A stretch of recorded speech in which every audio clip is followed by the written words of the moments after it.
Tiger pacer Nahid রানাকে নিয়ে প্রশংসায় মেতেছে বিশ্ব ক্রিকেট। বিশেষজ্ঞদের মতে নাহিদ রানা বাংলাদেশের ক্রিকেটের ভবিষ্যৎ। ওয়েস্ট ইন্ডিজের সাবেক ক্রিকেটার স্যামুয়েল বদ্রি বলছেন নাহিদ রানা বাংলাদেশের রত্ন। আর অস্ট্রেলিয়ার সাবেক তারকা ব্র্যাড হগের মতে নাহিদ রানার সামনে রয়েছে রোমাঞ্চকর ক্যারিয়ার। রহমান পেয়ারের রিপোর্ট। আন্তর্জাতিক অভিষেকের পর থেকেই নাহিদ রানা দুরন্ত, গতি এবং দক্ষতায় অনন্য। জ্যামাইকা টেস্টে ওয়েস্ট ইন্ডিজের প্রথম ইনিংস একাই ধসিয়ে দিয়েছেন নাহিদ রানা, মেলেছেন সাফল্যের ডানা। গতির ঝড় তুলে সবার প্রশংসায় ভাসছেন বাংলাদেশ এক্সপ্রেস। এক ক্রিকেট ফ্যান লিখেছেন, ম্যাচে রানার ৮৮% ডেলিভারি ছিল ঘন্টায় ১৪০ কিলোমিটারের ওপরে। বাংলাদেশকে এই পেসারের বিশেষ যত্ন নিতে হবে, তাকে টি-20 থেকে দূরে রাখতে হবে। আরেক ফ্যান লিখেছেন, কখনোই ভাবিনি বাংলাদেশের কোনো বোলার ঘন্টায় ১৫০ কিলোমিটার গতি অতিক্রম করবে।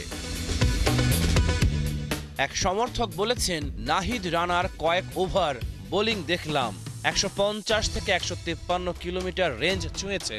দুরন্ত ফাস্ট বোলিং। নাহিদ রানার প্রশংসায় মেতেছেন ওয়েস্ট ইন্ডিজের সাবেক তারকা ক্রিকেটার স্যামুয়েল বদ্রি।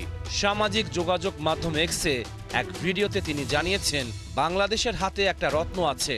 নাহিদ রানাকে নিয়ে অনেক আলোচনা হয়েছিল, তার গতি ব্যতিক্রমী এবং দ্রুততম, কিন্তু তার নিয়ন্ত্রণ কোয়ালিটি ইমপ্রেসিভ।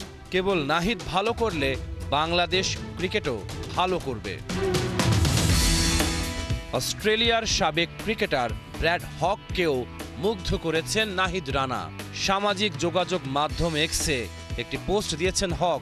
সেখানে অস্ট্রেলিয়ার সাবেক এই ক্রিকেটার লিখেছেন, ওয়েস্ট ইন্ডিজের বিপক্ষে প্রথম ইনিংসে পুরোটা সময় ধারাবাহিকভাবে একই গতিতে বল করা সত্যি ইমপ্রেসিভ। নাহিদ রানার জন্য অসাধারণ ৫ উইকেট, সামনে তার রোমাঞ্চকর ক্যারিয়ার। এখন পর্যন্ত মাত্র ৬টি টেস্ট খেলেই নাহিদ রানা প্রমাণ করেছেন, শুধু গতিতেই নয়, বুদ্ধিদীপ্ত বোলিংও করতে পারেন তিনি। বিভিন্ন পরিস্থিতিতে তার বোলিং পরিণত এবং কৌশলী। লাইন লেংথ আর বোলিংয়ের নিয়ন্ত্রণে প্রতিনিয়ত দেখাচ্ছেন উন্নতি। বিশেষজ্ঞদের মতে গতির ঝড় তুলে সাড়া জাগানো এই ফাস্ট বোলার শুধু বাংলাদেশের ক্রিকেটের নয়, বিশ্ব ক্রিকেটেরও বড় সম্পদ হতে পারেন। রহমান পেয়ার, ৭১।